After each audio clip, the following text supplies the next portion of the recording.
Hi Virgo, welcome to Yellow Cardinal Tarot with me. My name is Carole and this is going to be a general reading for you. There is no date on this reading, so I trust that when it comes into your feed, it's meant for you. And this is a fairly young channel. I think some of you are still finding me. I mean, I know there's a lot of people out there that haven't found me. So I'm wondering if you're coming to this channel and it's a first time, or if you've come here before but you haven't subscribed. I would really appreciate it if you could give me just a little support by subscribing to my channel, because that's going to help move around my videos more so more people can see my videos, right? Because this is a healing channel.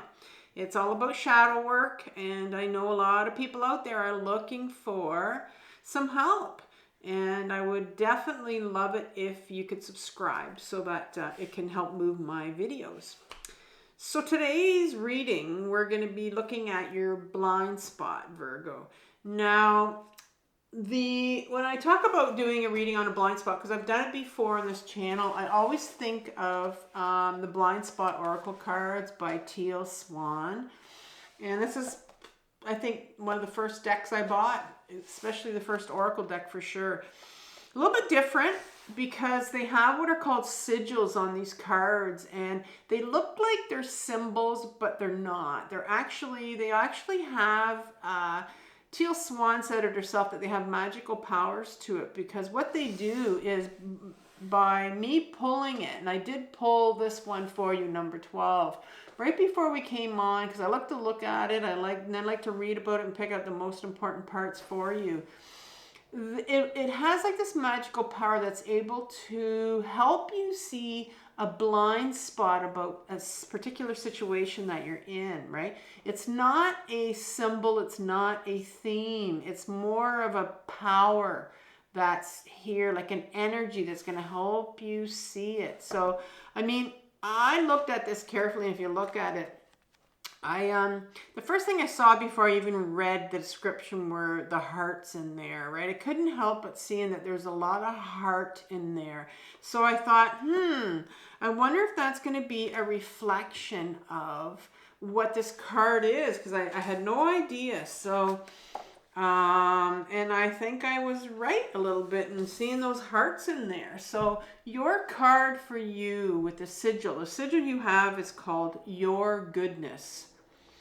If you have drawn this sigil in this situation, you and perhaps other people do not see your own goodness, capability, or excellence. Maybe you are not feeling good enough. Now, I'm going to say to you, before you even kind of just listen to the message, because oftentimes we'll hear our ego will kick in and go, well, this isn't me, this isn't mine. Well, remember that this is a blind spot. So your ego will try to tell you that, you know, I'm not making any sense, or this isn't you, because it's something that's blocking for some reason, right? So maybe you are not feeling that you're good enough. If you have drawn the sigil, you need to admit to what is good about you and capable about you and excellent about you, especially relative to the situation at hand. And the other people involved in the situation need to do this too. In this situation, both you and those around you have a serious blind spot relative to that goodness.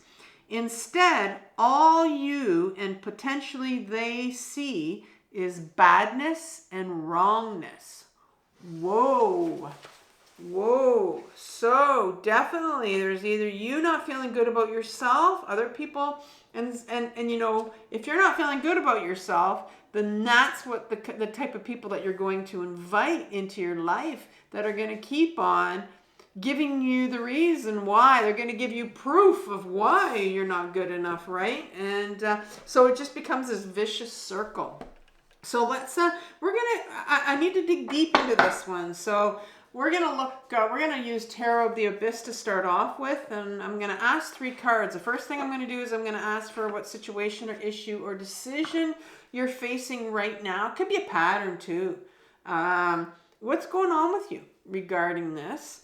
And then I'm going to look at what's coming up from your shadow that needs healing. So we're going to be doing shadow work.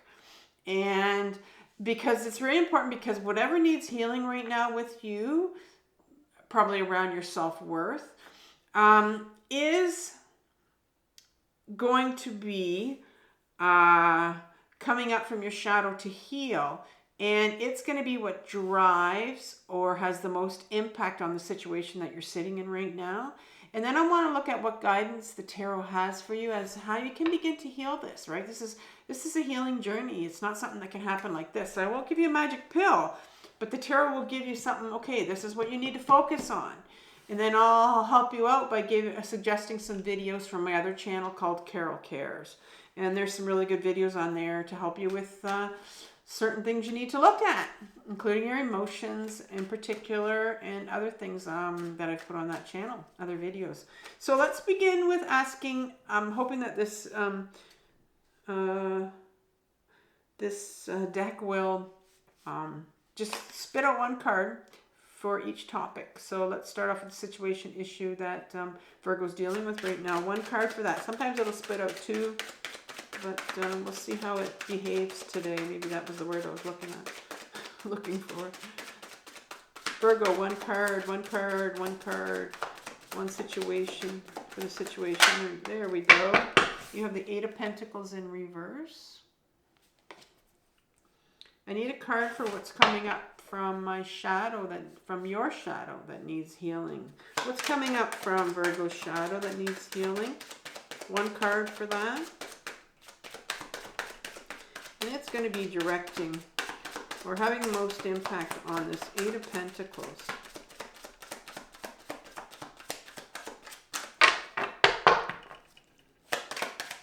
One card. What's coming up from their shadow?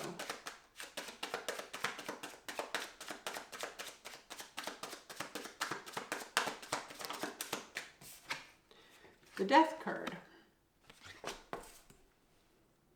Interesting card to come out in the shadow, but we'll see where that takes me. What guidance does the tarot have for you? Oh, that one wanted to come out quickly. Seven of Cups. The Seven of Cups for the guidance. Okay. Now, those came out nicely. And let's give me a couple cards for this Eight of Pentacles in reverse. Couple cards for that. So tell me about it. Tell me about the Eight of Pentacles here.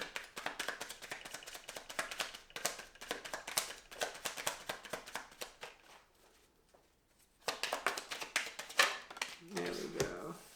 We have the Temperance card and the King of Swords. How about the Death card? Couple cards for that. Clarify that. Tell me more about that.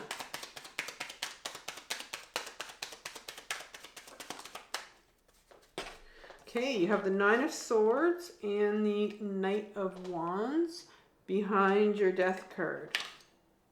And that's your shadow. That's your unconscious. Seven of Cups. Couple cards for that.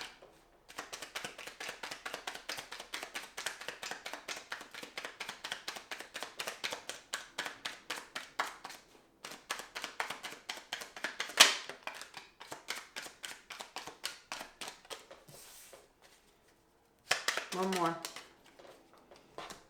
Okay, so you have the Six of Swords and the Page of Swords behind the Seven of Cups. All right, so again, this is about your goodness.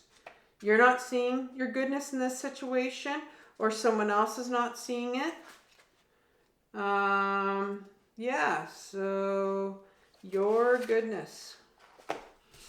We're starting off with the Eight of Pentacles, which is interesting. So, Eight of Pentacles, and it's in reverse here. So, this is an individual that's been, building something with these pentacles, and this is what he's done all his life. It's like this is his passion, and the Eight of Pentacles speaks about, usually, a lot of times, about the workplace. And so I'm wondering if you're in a position in your work right now where you're not being appreciated, or where you're feeling like, they're just not seeing how much work I put into my situation, how much work I put into this. If it's not, if you're not, let's say you're retired like myself, let's say you don't have a job, let's say that's not you. It can be something else. It could be a relationship. It could be the passion or the effort that you put into a relationship. It could be the passion that you're putting into a volunteer position. But what is it that, or you know, what is it that you spend a lot of your time doing where you're feeling in your life that you're just not being recognized for what you do? Or you're feeling like you're not being appreciated for what you do. And remember those hearts that were, you know, that were on this sigil, right? That you know that you're giving your heart to this situation, whatever it is, if it's your work, if it's a relationship. And, you know, because, you know, Virgos, you can be known, your sign is one that can be quite a perfectionist. And so you will definitely put a lot of your energy into making something perfect. And if you don't feel like it's perfect, you're going to keep putting more of yourself into something. And so what situation are you putting too much of yourself into something, or a lot of yourself into something where you're feeling like you're just not getting back what you hope to get back, right? And this is in reverse right now because I think you've come to a point where I think it's actually, you're kind of, you're into the rope, like you're done, like you're really feeling like depleted. You're really feeling depleted right now. And so let's look at how this Eight of Pentacles is being clarified for this passion that you've been putting out, that the situation that you're sitting in right now. Well, the Temperance card comes out, and the Temperance card speaks about it can often speak about our healing journey. It can also speak about I like to look at the Temperance card as this individual that is dipping its toe, or it's an angel actually, dipping its toe into the water. And notice how it's just dipping their toe into the water. It's not fully putting their foot in the water. And so I think there's a part of you that's really, maybe you're starting to feel, you're starting to feel something around this, like you're feeling there's some real emotions that are stirring in you right now around this. And I think it's come to a point where, you know what, it's time for me to feel. It's time for me to feel what's going on here. And I think that's what's happening with you, because you're quite depleted. And so maybe you're thinking, well, maybe it's time for me to get in touch with some of these emotions, right? And then you have the King of Swords coming out at the end. And the King of Swords, the swords, first of all, is our mental energy. And because he has the one sword in his hand, I often see the one sword. Well, I don't say often. I always see the one sword is our truth or our authenticity, you know, and getting back to, because oftentimes we can think that we have this image of someone else or an image of ourselves, and we think that is the truth. But this sword wants to cut through the bullshit. And that's what I often call it, the sword that cuts through the bullshit and finds out, okay, who is your true self? Like, what is the truth of this matter that you're sitting in right now? But because it's the king that's holding this authentic sword, right, of your truth, the king is a masculine side of us. I call it it's our ego self. And our ego self wants nothing to do with authenticity. It really does not like to rock the boat. It likes status quo. And so I think there's a big part of you that's thinking, but I can't ruffle anybody's feathers, right? I'm depleted in this energy, but how do I speak up for myself? How do I say what I truly feel? Because there's a part of you that's going, don't you dare say anything. You know what? You're going to make the situation worse, or you're just used to putting up, right? Because if we don't feel, especially if we don't feel good enough about ourselves, we're not going to have that courage or to feel like, you know what, I can put myself first here. And because our ego self is really saying, you know, don't go there, you know. And so I think that's what's happening with you right now. And so what's coming up from your shadow for healing. Why are you in this situation right now? Whenever we find ourselves in a situation like this, it's because there's something from this to learn, something to heal from, right? It's coming up for us to heal every time. So what is it in this situation what you need to heal from? There's something from your childhood, something from your adolescence that happened to you, and it's what's causing you to be in this situation where you can't speak up for yourself, where you have these emotions around this, but you just can't seem to do anything about it. Yet you're feeling quite defeated in this situation, depleted. Like maybe you're in a job that you probably need to speak up, or you need to maybe leave, and you can't do it. And so you have the Death card here, and it's in your shadow. So this is your adolescence or your childhood.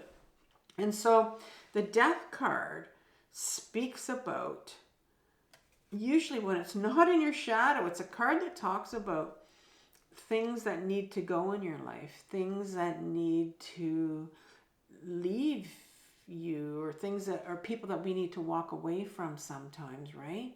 And so I think this Death card is coming up to say that I think there's a real rejection here.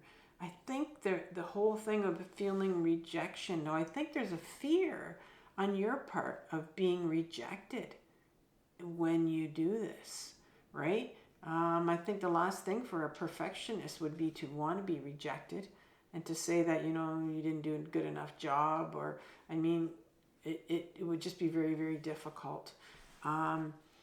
So when you were younger, there is a situation, or it could be, how you were brought up, where there was somebody that walked away, whether maybe you had, maybe parents separated when you were younger. Somehow you were left behind, you were forgotten. And I think because of that, you have the Nine of Swords comes up, and the Nine of Swords, and again, it's in the shadow. The Nine of Swords speaks about this individual that's waking up with nightmares, waking up.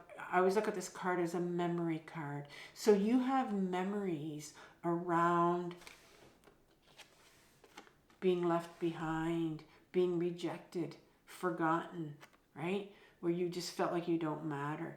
And maybe you could have been someone that suffered from a lot of nightmares, a lot of fear around this, right? Of being rejected again. And that's what's coming up for your healing right here. And then you have the Knight of Wands behind that. The Knight of Wands is a part of you.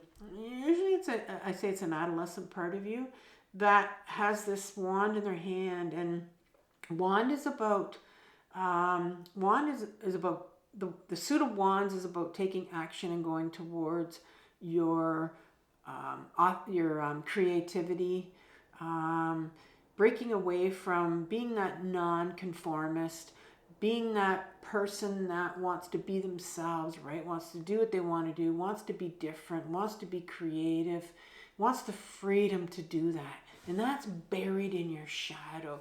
So you very much, because of the situation when you were younger, where there was something that happened when you were rejected, like I said, that created a lot of, like, a memory there, some trauma, and you were not able to, you didn't feel that freedom that you could break out from this, that you could do what you wanted to do. And so now when it's time for you to really step forward and say, listen, like, I've put a lot of energy into this, whatever this situation is, and I know it's come from my heart, and it's not being noticed. It's not being noticed by people. There's not one part of you that's going to step up and say, listen, this is what's happening. This is what you're doing to me. Because this is what you need to heal from your childhood. Because you were rejected when you were younger. And so you have this fear of them rejecting you if you stand up for yourself. And so you need to go back and heal this, what happened to you when you were younger, right? In order for you to be able to stand up for yourself and speak up for yourself about how good you are. And so where do you start? Where do I begin? I just told you, you know, the situation and what's coming up for healing. So I need some advice from the tarot as to what you can focus on now. We have the Seven of Cups here. And this, notice this individual, Seven of Cups, this individual, that's kind of, their heads are right up in the clouds. Usually this card in the Rider-Waite deck has this individual that's standing with all these Seven of Cups, and there's weird things coming out of the cups. And in this case, they have the head in the clouds, and I love the portrayal of this one because this is my card of dissociation. This is my card of when we don't want to face our own pain. When there's something that happened to us, in your case, this rejection, whatever happened to you when you were younger, and we don't want to face that pain, we will go up in our heads and we'll dissociate. And this is what the king here, this is what the king does. And he was right at the top line here, right at the end. And he's the one that likes to dissociate us, our ego, because it'll keep us up in our head. And why do we get kept up in our head? Because there's no emotions there. And most of us live from our head, our ego, right? Because there's no emotions there. But I'm asking you, and the tarot's asking you, to recognize that you're very much up in your head. And this is a blind spot. So be careful, because your ego self will say, this is not true. She's not true. She doesn't know what she's talking about, right? That's what our ego self does. Doesn't want you to look at this stuff. Doesn't want you to heal. It's afraid of emotions, our ego self. It's a very, very scared part. And so you need to recognize that you've been living up in your head. You've been trying to avoid all along feeling this horrible feeling that you would have felt as a child when you were rejected.